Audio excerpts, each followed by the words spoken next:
मोहिनी एकादशी की व्रत कथा भगवान श्री कृष्ण ने धर्मराज युधिष्ठिर को सुनाई थी। त्रेता युग में महर्षि वशिष्ठ ने भी राजा रामचंद्र जी को इस व्रत का महत्व बताया था।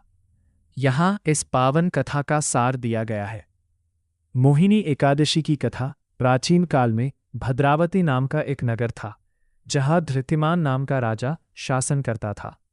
उसी नगर में धनपाल नाम का एक वैश्य रहता था, जो अत्यंत पुण्य आत्मा और भगवान विष्णु का अनन्य भक्त था।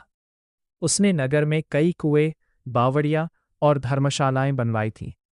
धृष्टबुद्धि का आचरण धनपाल के 5 पुत्र थे, जिनमें से सबसे छोटा पुत्र धृष्टबुद्धि अत्यंत दुराचारी और पापी निकला। वह जुआ, शराब और बुरे कार्यों में अपने पिता का धन बर्बाद करने लगा। समझाने के बाद भी जब वह नहीं सुधरा, तो धनपाल ने दुखी होकर उसे घर से निकाल दिया। दुख और पश्चाताप घर से निकलने के बाद धृष्टबुद्धि दर दर भटकने लगा। जब उसके पास का सारा धन और आभूषण समाप्त हो गए, तो उसके बुरे साथियों ने भी उसका साथ छोड़ दिया।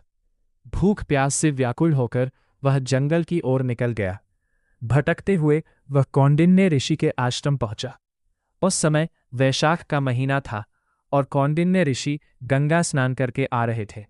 धृष्टबुद्धि ने ऋषि के चरणों में गिरकर प्रार्थना की, हे ऋषिवर, मुझ पर कृपा करे और कोई ऐसा उपाय बताए जिससे मेरे पापों का नाश हो जाए और मुझे शांति मिले।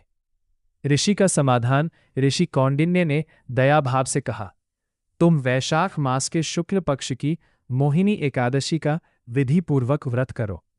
इस व्रत के प्रभाव से तुम्हारे जन्म जन्मांतर के सभी पाप नष्ट हो जाएंगे। व्रत का फल धृष्टबुद्धि ने ऋषि की आज्ञा मानकर पूरी श्रद्धा के साथ मोहिनी एकादशी का व्रत किया। इस व्रत के प्रभाव से उसकी बुद्धि शुद्ध हो गई और उसके सभी पाप भस्म हो गए। अंत में वह दिव्य शरीर धारण कर गरुड़ पर सवार होकर विष्णु लोक को गया। कथा का सार यह कथा हमें सिखाती है कि चाहे मनुष्य से कितने ही बड़े पाप क्यों न हुए हों, यदि वह सच्चे मन से प्रायश्चित करे और भगवान की शरण में जाए, तो मोहिनी एकादशी का व्रत उसे नई दिशा और मोक्ष प्रदान कर सकता है। शुभ फल।